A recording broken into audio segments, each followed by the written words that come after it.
Eh bien, bonjour à tout le monde, très heureux de vous retrouver, pardonnez-moi, excusez-moi pour ce petit micro-lapsus.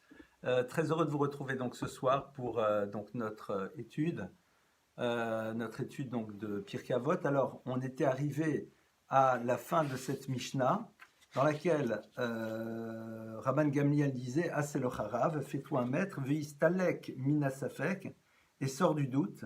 Et c'est intéressant parce que, comme on l'avait vu, il faut vraiment contextualiser cette Mishnah avec Rabban Gamliel. C'est l'époque dans laquelle eh bien, la notion de transmission dans l'exactitude commence un peu à bouger. Et c'est la raison pour laquelle eh bien, Rabban Gamliel va reprendre cet enseignement qui avait déjà été donné et qui va nous dire attention, Asel Ocharav, fais-toi un maître, c'est-à-dire ne commence pas à papillonner autour des maîtres, et je vais expliquer tout de suite ce que ça veut dire. Vistalek minasafek, et à ce moment-là, sors-toi du doute. Alors ça veut dire quoi, sors-toi du doute? C'est-à-dire que en fréquentant un maître, eh bien, à partir de là, tu vas avoir une certaine vision cohérente des choses, parce qu'un maître a une certaine vision de la manière dont on doit transmettre, et donc dès le moment où tu as une vision cohérente de la manière dont on doit transmettre, les choses sont évidemment totalement différentes. C'est le Harav et non pas Rabbanim, et évidemment, on doit respecter tout maître dans le peuple juif, même si ce n'est pas le nôtre, évidemment, la question ne se pose même pas. Mais, il peut exister un danger, d'ailleurs, que l'on retrouve aussi pas mal aujourd'hui. C'est tout simplement d'avoir plusieurs rabbins vers lesquels on se tourne, et puis, fonction des questions que l'on a, on va aller chez un rabbin A, chez un rabbin B, chez un rabbin C. C'est-à-dire qu'on va être à géométrie variable pour aller suivre des enseignements en tout genre. Alors ça, à la limite, c'est pas trop grave, même si on va réfléchir dans un instant, on va voir que c'est un peu compliqué, mais surtout au niveau de la halakha, au niveau de la loi. On va constater que parfois, eh bien, certaines personnes disent à tel rabbin, je sais, il permet plus facilement dans ce domaine, donc je vais l'appeler. À tel rabbin, je sais que dans ce domaine-là, il est plus cool, c'est vers lui que je vais aller. Et donc, on va aller chez les rabbins dont on a écouté auparavant qu'est-ce qu'ils ont l'habitude de dire sur tel et tel sujet, pour qu'ils aillent dans le sens de ce qui nous intéresse. Et c'est là où, en effet, eh bien, assez le harav et une cohérence. Aussi au niveau de l'étude. Alors, bien sûr, les maîtres du Talmud nous disent que celui qui n'a étudié que d'un seul maître ne pourra jamais véritablement grandir. Pourquoi?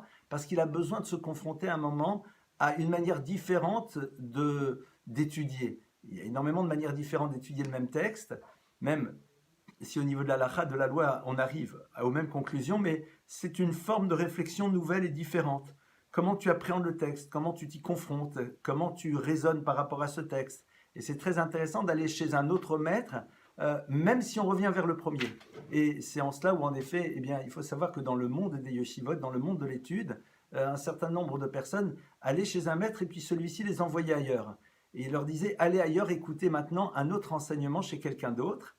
Et au passage, le raisonnement était très intéressant et très simple. Il disait, si c'est chez cet autre maître, si c'est chez cet autre maître, oui, je l'ai bien dit, que cette personne va réellement s'épanouir parce que l'enseignement de ce maître va vraiment bien lui correspondre, j'ai rempli ma tâche, j'ai rempli mon but, c'est de l'amener vers un lieu dans lequel il va s'épanouir. Et si concrètement ce n'est pas là-bas mais c'est chez moi, il reviendra. Donc dans tous les deux cas de figure, évidemment le maître a gagné à faire ce travail, dans la mesure où bien sûr il ne cherche pas à s'approprier ses élèves, dans la mesure où il n'est pas dans une thématique gourou, dans la mesure où il ne cherche pas à invalider sans arrêt les autres pour pouvoir asseoir sa pseudo-autorité sur ceux qui vont écouter son enseignement, évidemment. Et rappelons-nous que dans ce qui va procéder du choix du maître, il y a marqué qu'il doit ressembler à un malach, et nous avions vu un ange, nous avions vu que ça veut dire que c'est quelqu'un qui se pose la question de la fonction qui est la sienne, et en même temps, rappelons-nous aussi de cet enseignement qui nous dit que tout sage, toute personne qui a un savoir chez Enboda'at et qui n'a pas d'esprit de discernement, quelqu'un qui n'est pas capable aussi de mettre en application au maximum les enseignements qu'il donne dans sa propre vie, eh bien celui-là ne verra un animal qui est en train de pourrir dans les champs a plus de valeur que lui. Car en effet, eh bien, les Chachamim exigent que lorsque l'on enseigne, on ait au moins ce désir, cette envie et cette dynamique pour essayer de coller au maximum à l'enseignement que l'on essaye de partager, même si parfois c'est quelque chose qui prend évidemment du temps, et ça c'est tout l'enjeu en effet de notre vie. Alors, Asel Ocharav Vistalek Minasafek. et sort du safek, sort du doute. Pourquoi? Parce que lorsque vous avez fréquenté un maître, lorsque vous avez été proche de lui, eh bien vous avez perçu un petit peu comment il appréhendait, comment il pensait, comment il voyait les choses. Et donc par la suite, même lorsque vous vous retrouvez face à certaines situations, eh bien vous pouvez, à travers ce que vous avez appris, développer votre propre réflexion et aboutir à un résultat. La nécessité aussi de se faire un maître est fondamentale parce que la personne qui n'a pas de maître, eh bien, va décider de ses choix de vie, fonction souvent de ses intérêts personnels, n'a pas la distance nécessaire pour pouvoir prendre les bonnes décisions et en effet, à ce niveau-là, peut passer un peu à côté de sa vie. Et dernière proposition de cette Mishnah, là c'est brusquement elle débarque comme ça, pardonnez-moi l'expression, veut altarbe le aser omadot. Alors, ne sois pas quelqu'un qui ait l'habitude de faire les prélèvements de manière approximative. Quel est le rapport? Alors, évidemment, le premier rapport, c'est que on est ici, on vient d'utiliser la notion de safek, c'est-à-dire on ne doit pas faire les choses dans le doute, on doit faire les choses avec certitude. Là, on va faire un tout petit cours qui va nous ouvrir aux lois des prélèvements. Nous savons que les fruits en Israël ne peuvent être consommés que si nous avons prélevé un certain nombre de ces fruits, de quantité de ces fruits, pour les donner, que ce soit aux Lévim, c'est-à-dire aux Lévites, ou aux prêtres. D'accord? Cette notion-là, on l'a déjà évoquée, vous la connaissez. Maintenant, lorsque l'on donne ces prélèvements, il y en a certains qui doivent être extrêmement, on doit être très rigoureux dans un certain nombre, entre autres lorsque l'on donne le maaser. Le maaser, c'est 10% de la récolte. Il faut faire attention parce que si on n'a pas donné 10%, nous n'avons pas accompli ce que nous devions faire. Et si on a donné 10%, on va avoir des petits problèmes techniques parce que ça veut dire que à l'intérieur des 10% que l'on a donné, il y a une partie qui est maaser et une partie qui n'est pas. Je ne vais pas rentrer dans les détails de la dimension purement talmudique de la chose, mais ce qui est sûr, c'est qu'on nous dit, eh bien, ne sois pas dans l'à peu près, fais les choses avec exactitude. Et pourquoi nos maîtres nous disent ça? Eh bien, parce que si tu es dans l'à peu près, tu risques de tomber dans soit le pas assez, soit dans le trop. Il y a un moment réalisé que tu as donné trop et regretter ce que tu as fait. Et il n'y a rien de pire, disent nos maîtres, que Toel Arishonot, que quelqu'un qui regrette ce qu'il a fait. Et cette idée-là, en vérité, on la retrouve aussi à propos de ce que l'on appelle Maaser aujourd'hui. Alors, aujourd'hui, bien sûr, ces prélèvements obligatoires sur les fruits d'Israël restent et sont toujours obligatoires, mais comme il n'y a pas de Lévites et de Kohanim à qui on peut les donner parce qu'ils doivent être dans certaines conditions pour pouvoir le recevoir, alors de manière générale, on les prend et on les jette. En tout cas, il y a tout un processus qui se fait en Israël et qui peut même se faire lorsque l'on achète ces fruits en France. Par contre, il y a un maaser que beaucoup de personnes donnent. Et c'est vrai que ce maaser-là, c'est ce que l'on appelle maaser ksafim, c'est-à-dire les 10% de nos revenus. Et c'est vrai que c'est une grande discussion entre les rishonim, entre les maîtres qui commentent le Talmud pour savoir si ce maaser ksafim est une obligation de la Torah ou pas. Il semble que non, c'est une obligation que les chachamim ont fait et qui est calquée sur celle de la Torah, mais en tout état de cause, c'est quelque chose que l'on fait et qui est obligatoire. Et ce maaser ksafim obéit aux mêmes règles, c'est-à-dire ne le donne pas même si tu peux le faire dans l'à peu près, c'est-à-dire soit dans le calcul, soit dans l'exactitude. Alors évidemment, l'exactitude et le calcul, parfois c'est un peu difficile à tenir, alors je vais vous donner quelques éléments de réflexion puisqu'on y est sur la manière dont on calcule le maaser. Le maaser, en vérité, le plus simple, c'est quand on est salarié. Et je souhaite à tout le monde d'être un salarié payé extrêmement bien, voilà, si déjà, quoi qu'on peut être aussi chef d'entreprise et être salarié, enfin on ne va pas rentrer là-dedans. Et on va imaginer donc un salarié. On va imaginer un salarié qui est bien payé, on va dire il a 10 000 par mois, ce qui est, je pense, à mon avis, extrêmement correct. Eh bien, doit-il donner 1000? Évidemment que non. Pourquoi? Parce qu'il y a un certain nombre de choses qu'on lui retire, entre autres les impôts. Les impôts vont lui être retirés. Et là, ne me demandez pas de faire le calcul, j'en suis incapable. Mais ce qu'on va dire à cette personne, on va lui dire, voilà, tu as reçu 10 000. Maintenant, dans ces 10 000, il y a un prélèvement obligatoire qui a été fait, qui sont les impôts. Tu enlèves tes impôts, et une fois que tu as retiré tes impôts, on va dire qu'il te reste 8, à ce moment-là, sur les 8 000, tu dois donner en effet 800, c'est-à-dire que tous les mois, tu dois donner au moins 800 euros que ça soit aux pauvres, que ça soit aux gens qui étudient, etc., etc. Ça, c'est ton obligation de maaser. Si vraiment tu es dans la difficulté, si vraiment c'est pas simple, tu peux éventuellement retirer de tes revenus tout ce qui a trait à l'écolage de tes enfants dans une certaine proportion. Mais même sur ça, il y a lieu de bien réfléchir comment et de quelle manière. Ça, c'est le principe donc du maaser. Pourquoi? Parce que cette partie ne nous appartient pas, elle appartient aux autres, c'est-à-dire à ceux qui en ont besoin. Et Dieu nous a dit, je t'ai nommé responsable de donner aux autres ce dont ils ont besoin, à travers le fait que tu vas être toi, quelque part mon envoyé, pour leur remettre ce qu'il est nécessaire pour eux d'avoir, afin de réaliser, de vivre et de faire tout ce qui est nécessaire. Et les Chachamim nous recommandent quand même assez fortement d'essayer d'être les plus précis dans le calcul du maaser. Alors évidemment, quand on est profession libérale, voire lorsque l'on est un investisseur, là, il y a des questions plus complexes qui se posent. Je vais juste les poser, je ne vais pas y répondre, parce que dans ce cas-là, chaque cas est un cas particulier. Je donne juste un exemple. J'ai 10 millions, mais mes 10 millions en vérité que j'ai gagnés cette année, je les ai investis dans des achats à la bourse et ceci, cela. Sur la base de quoi je donne? Est-ce que je donne sur ces 10 millions? Est-ce que je donne sur les bénéfices? À quel moment calculer les bénéfices? Il y a évidemment beaucoup de paramètres. Si on a pris des prêts, est-ce que maintenant je considère que ce que j'ai acheté m'appartient déjà et donc je dois donner etc. C'est légèrement complexe, mais ces cas méritent éventuellement, quand il se pose, de demander la question à un rave qui va nous aider à calculer ce maaser. Et ce maaser-là, nous devons faire attention qu'il ne soit pas dans l'à peu près de préférence. Et évidemment que si on a envie de donner plus, on peut donner plus. On n'a pas le droit de donner plus de 20% de sa fortune, sauf si évidemment on est extrêmement riche. Pourquoi?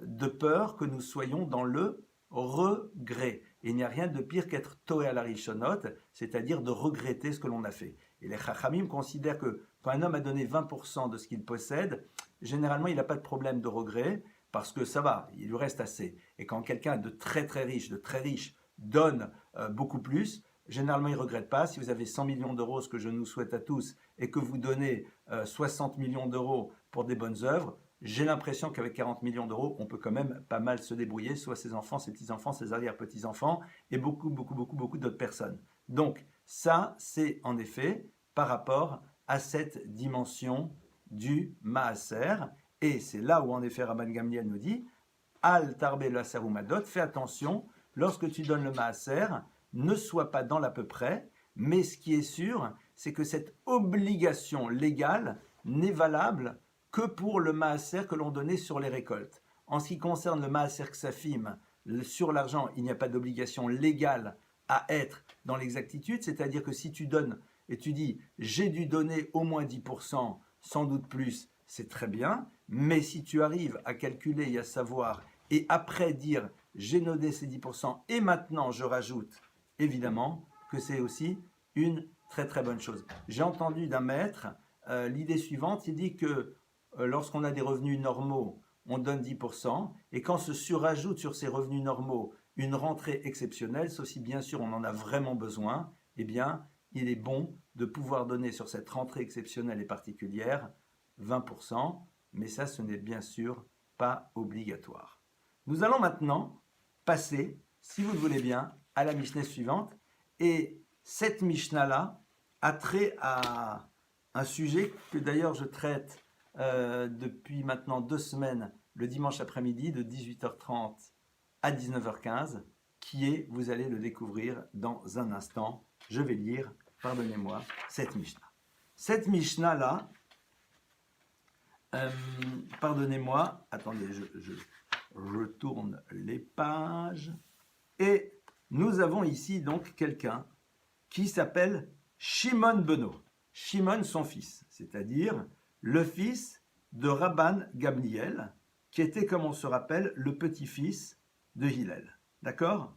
Donc, Shimon Beno, Shimon, son fils, disait la même chose.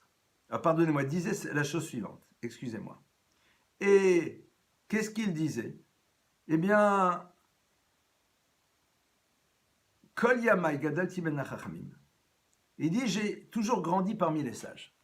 C'est-à-dire Shimon, le fils de Rabban Gamliel, l'arrière-petit-fils donc de Hillel, Hillel l'Ancien, a déclaré la chose suivante, il dit « J'ai eu cette chance incroyable de grandir parmi des sages ».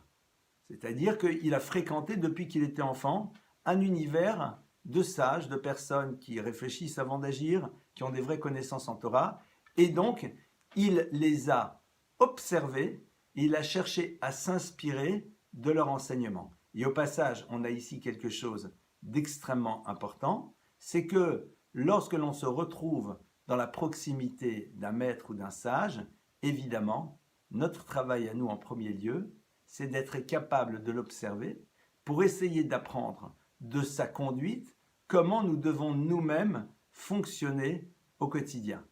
Ça, c'est en effet Shimon, donc, le fils de Rabban Gamliel, qui dit « Voilà, écoutez, sachez que j'ai eu cette chance, j'ai eu ce privilège de grandir parmi des sages.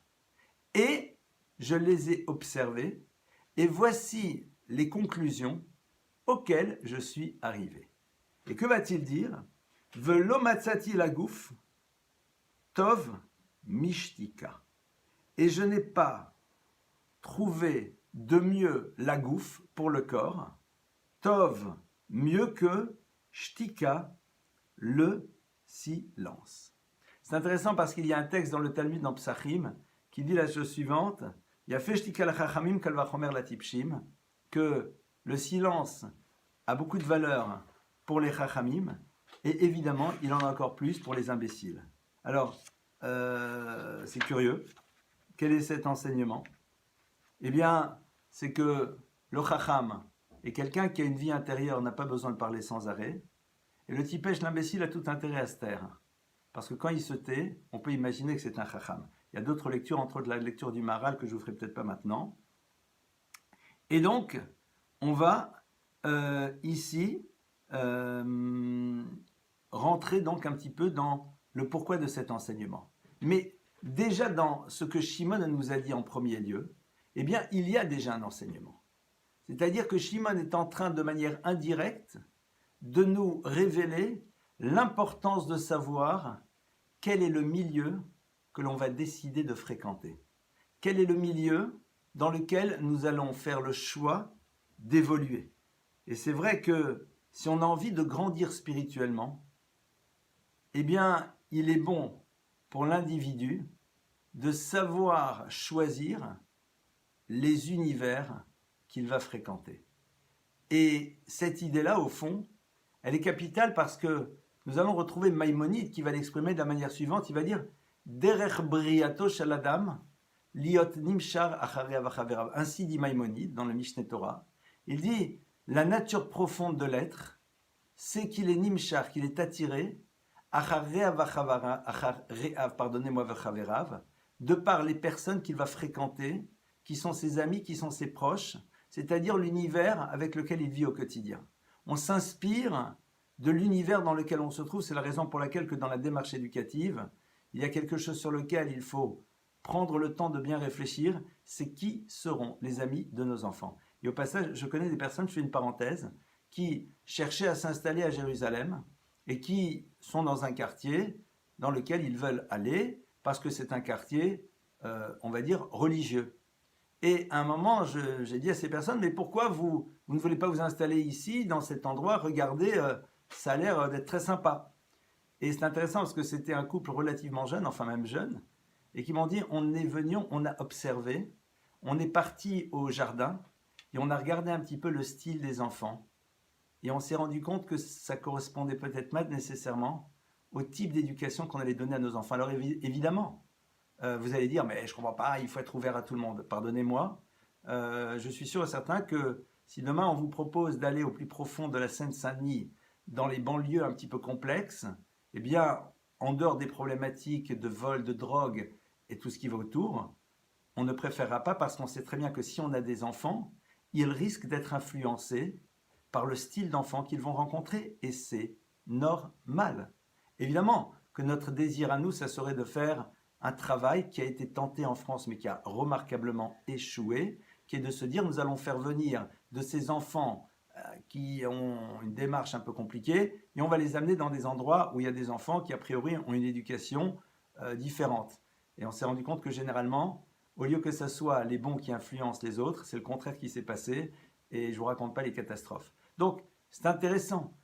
Pourquoi? Parce qu'ils ont vu que voilà, il y avait peut-être une ambiance beaucoup trop matérialiste, que les enfants avaient peut-être beaucoup trop de jouets électroniques en main. Ils se sont dit, eh bien, si nos enfants fréquentent au quotidien ces enfants, qui sont des enfants charmants et merveilleux, et avec qui on va donner des gros bisous, il n'y a aucun problème, eh bien, ils risquent très tôt d'avoir envie de fonctionner un petit peu comme eux. Et c'est normal, de la même manière qu'un enfant qui va grandir dans un monde dans lequel, eh bien, on parle un petit peu bas de gamme, eh bien, naturellement, on va parler bas de gamme. C'est normal. C'est ce que le Rambam nous dit. Les gens ont l'impression souvent que se dire « je vais faire attention de ne pas vivre trop dans cet univers parce que j'ai peur de l'impact », eh bien, voient cela comme étant une forme de mépris pour l'autre. Pas du tout. C'est une réflexion pragmatique qui est basée sur le Rambam et qui n'est pas l'expression du renvoi de l'autre, bien au contraire. D'ailleurs, parfois on peut décider que l'on ne va pas aller dans un endroit dans lequel les gens sont trop pratiquants, je ne parle pas de la pratique des mitzvot, mais ont une vision un peu fermée et un peu obtuse du judaïsme, parce que nous ne voulons pas que nos enfants grandissent avec une vision fermée et obtuse du judaïsme, avec un regard très binaire sur le monde. C'est quelque chose de très fin, de très délicat, de savoir en effet ouvrir nos enfants au monde qui est autour d'eux, et en même temps de savoir les protéger, de leur donner une colonne vertébrale spirituelle et psychique et émotionnelle, pour qu'ils puissent se confronter à un univers autre et garder profondément leur identité dans tous les domaines. Et c'est vrai que cette première parole de Shimon, Rabban Shimon ben Gamliel, eh bien, n'est pas là juste pour nous dire que, eh bien voilà, je vous raconte ma vie. Évidemment que s'il nous dit cette chose, c'est qu'il veut déjà nous donner un enseignement. Il y a une double dimension. La première, c'est que je me suis inspiré et j'ai regardé ce qui se passait autour de moi et j'ai essayé d'apprendre à travers un enseignement non formel, n'est-ce pas aujourd'hui, on parle beaucoup de ça, l'éducation informelle, d'apprendre à travers quelque chose qui ne soit pas juste un enseignement dans un livre. Eh bien, le voilà l'exemple. J'ai grandi là-bas et j'ai cherché à apprendre de l'observation du monde, mais il y a aussi, j'ai grandi dans cet univers, c'est-à-dire qu'il y a eu un choix de le faire évoluer dans un univers de Chachamim, dans lequel eh bien, il a pu s'inspirer au niveau de leur conduite. Et rappelons-nous que cette idée-là, au fond, elle est exprimée par David Ameller, le roi David. David Ameller, Imzmirot Israël, celui qui chante et qui exprime de manière tellement belle tous ces psaumes, le roi David, eh bien, le premier des psaumes, c'est quoi? C'est Ashrei Ha'ish, heureux l'homme, Asher lo halach ba'atzat reshaim, qui n'a pas été en suivant le conseil des êtres de mal, ou bederer rachataim lo hamad, et qui ne s'est pas maintenu dans le chemin des gens qui font des erreurs et des fautes, ou bemoshav leitzim lo yashav, et qui ne s'est pas installé avec ceux que l'on appelle les moqueurs. C'est-à-dire, le leitz n'est pas nécessairement le rachat, ce n'est pas nécessairement l'être de mal, ce n'est pas l'être qui transgresse, ce n'est pas le choté. C'est quelqu'un qui peut-être est dans une pratique de la Torah et des mitzvot, mais d'une manière un peu légère de voir les choses. Il ne donne pas d'importance à ce qui est important. Plus que cela, le leitz souvent c'est celui qui va dévaloriser ceux qui représentent l'autorité parce qu'il n'a pas envie de s'y soumettre. Et il arrivera toujours à trouver un point à mettre en exergue qui, à un moment, affaiblira ce que représente cette autorité. Eh bien, le roi David, le premier des psaumes, c'est le tout premier, il dit « Heureux l'homme qui a su avoir l'intelligence de ne pas s'installer dans ces univers qui, au fond, peuvent être fort sympathiques, mais qui a réfléchi à l'impact que cela pourrait avoir par rapport à lui. » Maintenant, ce qui est aussi incroyable, c'est que Shimon, que l'on n'appelle pas encore Rabban Shimon, et certains disent parce qu'au moment où il donnait cet enseignement, il n'était pas encore devenu Nassi, prince d'Israël, Rabban Shimon ben Gamliel, eh bien, regardez au fond cette humilité incroyable. Pourquoi? Eh bien, parce que, tout simplement, lui ne parle pas de sa sagesse. Il dit, j'ai eu la chance de grandir parmi des gens sages. Mais lui est un sage. il va devenir Nassi, prince d'Israël, il va diriger. Il va faire partie d'ailleurs de Sarah Malchut, il va avoir une histoire très complexe par la suite. Mais son humilité, Shimon. J'ai grandi parmi les sages et voilà en quoi ils m'ont inspiré.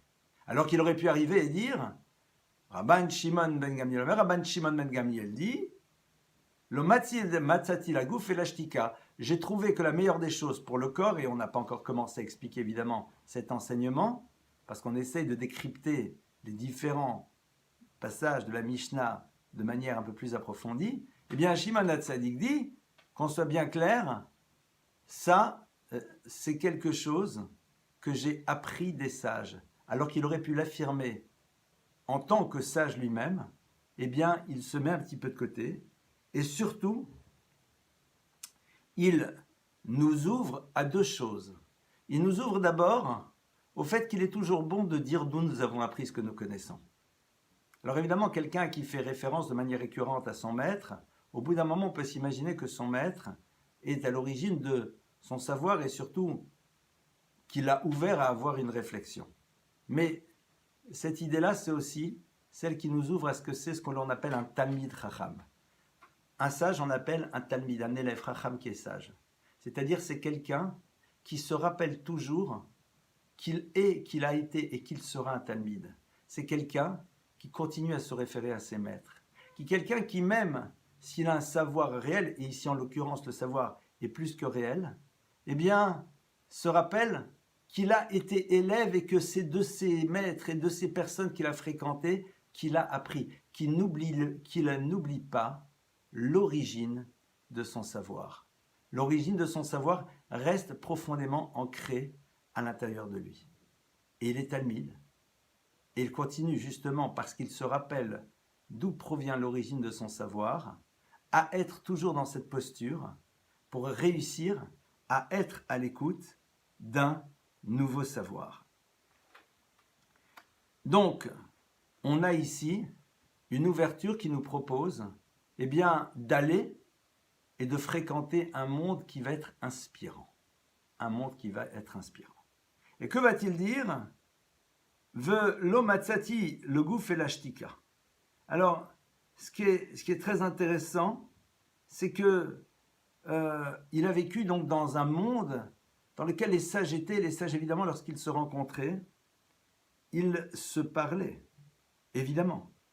Eh bien, shtika, c'est quoi savoir se taire? Et ça va toucher un cours que j'ai donné, comme je le disais tout à l'heure. Le Talmud dans Cholin nous dit que Ma'umanuto shel ha'adam ba'olamazé. Quel va être le travail que l'humain doit faire dans ce monde-ci? Yassim atzmo kuilem. Il doit être capable de se faire totalement silencieux. Umanut, le terme qui est employé, est un terme très particulier parce que le Uman, c'est un artisan. C'est-à-dire, c'est un travail tout en délicatesse.